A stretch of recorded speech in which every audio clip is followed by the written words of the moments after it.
Hey, what's up, you guys? I'm Jaquan, I'm Jasmine. and welcome to the Film Spill. So, today, guys, we're going to be reviewing a Netflix movie called Hustle. This is a drama sport movie, and let me read you the summary. After a down on his luck basketball scout discovers an extraordinary player abroad, he brings him back without his team's approval. Facts. So, I definitely enjoyed this movie. I'm going to give this film a 4. It was really interesting, and if you love sports movies, definitely check it out.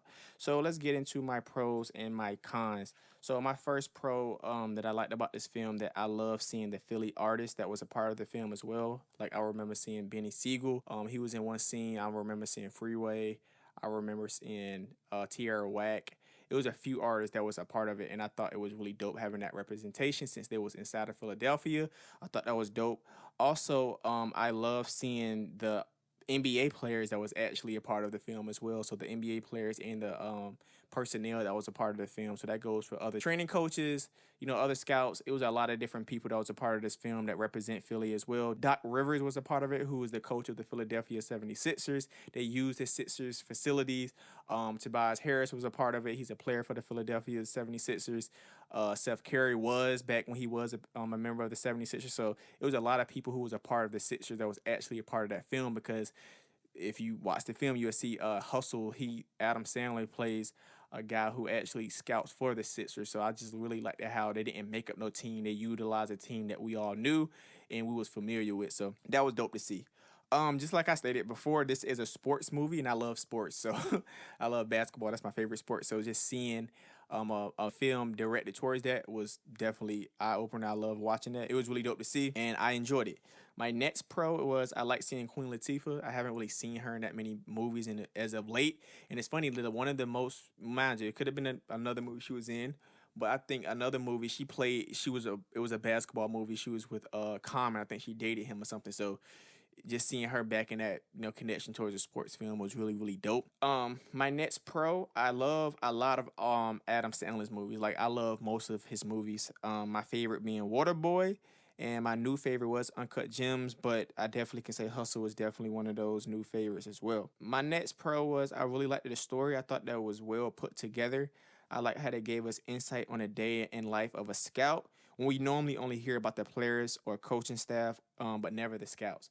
So I think it was very interesting just seeing that, and just seeing how they're constantly on the move, really with their kids. They're everywhere just looking for people. When you think about like this is a big world, so they're literally everywhere. Like this dude was in different countries trying to find players and stuff. So I just think it's very interesting, interesting job. So if you definitely like to travel, that may be something that you interesting, because we always talk about people. Oh, I want to be a part of the NBA. Somehow I want to be a player, but it's like it's so many other jobs you can be where you can still be connected to it and still be able to kind of feel like you're a part of it. So my next pro, I would say I really liked how he stood up for himself towards the end. I know how you always say you don't like when a grown man gets talked down by another grown man. They don't say anything. So you see, he was kind of experiencing that a lot, and then eventually he stood up for himself. So I thought that was really dope, and I liked how he ultimately achieved his dream. Even though he was old, he still made it. I thought that was really important to say that you never give up. I like how his wife was very supportive of his dreams, even when she was like, "Who's paying for this hotel that Bo Cruz is staying in?" And he was like, "Oh, I'm doing it." Because at first she was like, "It's cool. Whenever on the Sixers foot the bill, we'll be straight." He's like, "Yeah, about that." Like what? So somebody, that's right there is an argument for divorce. Like little things like that. People Definitely divorce for finances. smaller stuff. So She was making him food. yeah, so that's what I'm saying. It's different level of support. Hint, hint. You better cut that out. No, but it was really dope to see, and I thought that was cool to watch. My last pro actually is I like how he supported Bo Cruz. Like he really believed in him, which is hard to do, especially when he was dealing with a lot of stuff he was dealing with. Somebody could have easily just walked away like, this dude is he's not listening or he's going to be trouble. And he really stuck his neck out, even when everybody like, nah, the Sixers organization like don't get him, we don't want him. He had to, and then as you see how much as he supported him, he literally was paying for this, what I'm saying, for him to live down there in America. So I just thought that was really dope to see, and I enjoyed that part so much because he really believed in him. Like I really like that. I just really like seeing that. So that was really cool. So let's get into my cons. I don't have that many. My first con is I didn't like how he was treated as a nobody, even though he was very valuable. Like, his words with the new owner just didn't hold any weight like it did with the old owner, the father. I just Mm-hmm. didn't like how, once again, how they kind of treated him and how he was. I get it in different careers. You're always somebody who is a knucklehead and they're just extra treating people beneath, especially they're rich. So they felt like they kept trying to say he wasn't. I think they said he was indispensable or whatever. Like you can't, like you was an important piece of this organization. Yet they was treating him as if he was expendable. So I didn't really care too much about how they treated him. The next con, I didn't like how Bo Cruz, even after being taught to be an iceberg, taught to do not show emotions. He was saying all the craziest things to him. He was like, "All right, I'm cool, I'm good." As soon as Anthony Edwards said something about him, he started to act out, and he almost missed his opportunity because of how he acted. And granted, was he, right in his own way? In a sense. However, I felt like he could have easily, because to me, that was the only part I feel like it was fake. Normally, you miss out on that chance because that was like his second chance or something. I think second time messing something up. So for that to happen twice, it was like, yo, like, are you serious? Like, you mess up the first time, you have a bad game. You mess up a second time because you acting out. People don't get a lot of chances like he got. Yeah. So that was the only part They that I didn't was think like, they was gonna get another chance. That's why they went to the airport. yeah. And they called him like, Like, hey, now you can come back. So that's rare. You see people get, and then even like he made it to the NBA too, which was another thing that I liked about it. They showed the team he actually got drafted to the Celtics when he actually played in real life. So Bo Cruz is actually a real NBA player. I'm not gonna pronounce his name because it's kind of hard to say, but it was somebody who played for the Celtics. So that was one Really thing too. cool. That was kind of I thought he would have played with the Sixers with Adam Sandler. Yeah, I seen But he that. ended up going on another team. I was like, but he still made it, and that was cool. That the actual actor was a real NBA player, and they showed him make it to the team that he really got drafted on. So that was dope to see.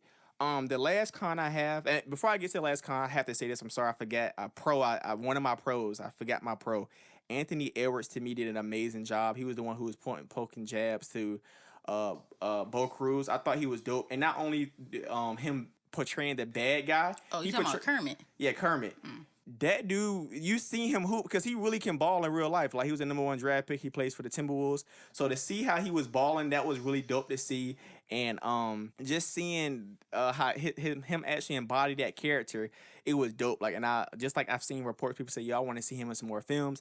I definitely want to see some more hoop films because they don't do stuff like this like they used to. Like growing up, I watched so many basketball films. That's why I was talking to you about He Got Game, stuff like I can tell you Above the Rim. Like I used to watch so many, and I was like 12 or 13, but I was so interested in stuff because I liked the basketball.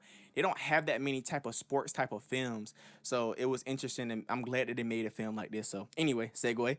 But yeah, last con was, I don't like how long it took for Adam Sandler to achieve his dream. I understand that, yes, he made it, but it's like I kind of wish he would have got there a little bit earlier in his life because he's 50. Even though 50 can be perceived as young, it also could be perceived as old to some. So I thought that it was like he took a lot of SHIT, and then now he finally made it, but he's 50.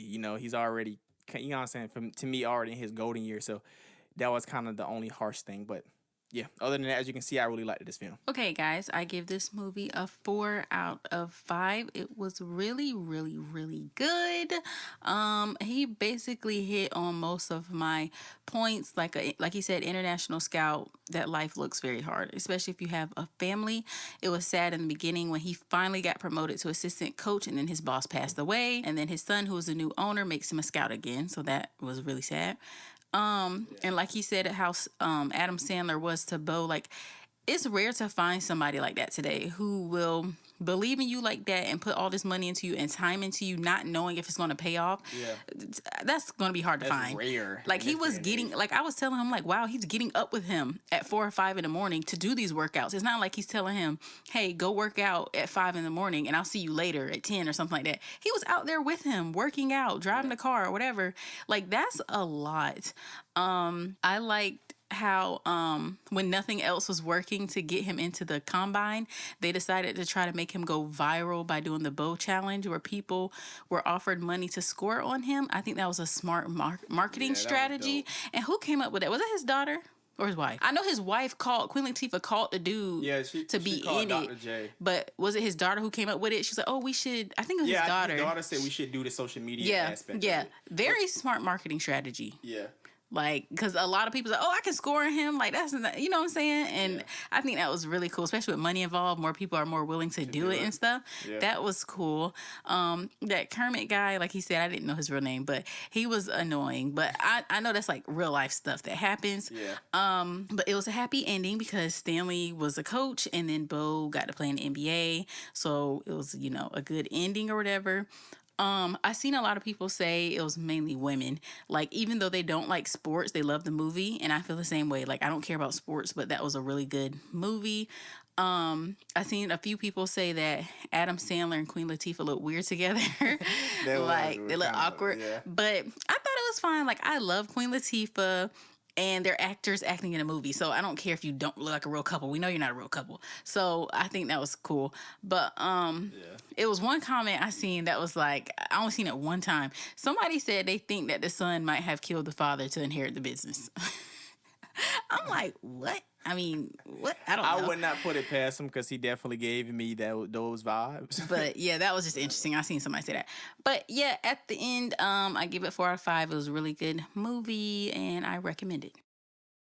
Yep. We both definitely recommend this film, and we both give it a 4 out of 5.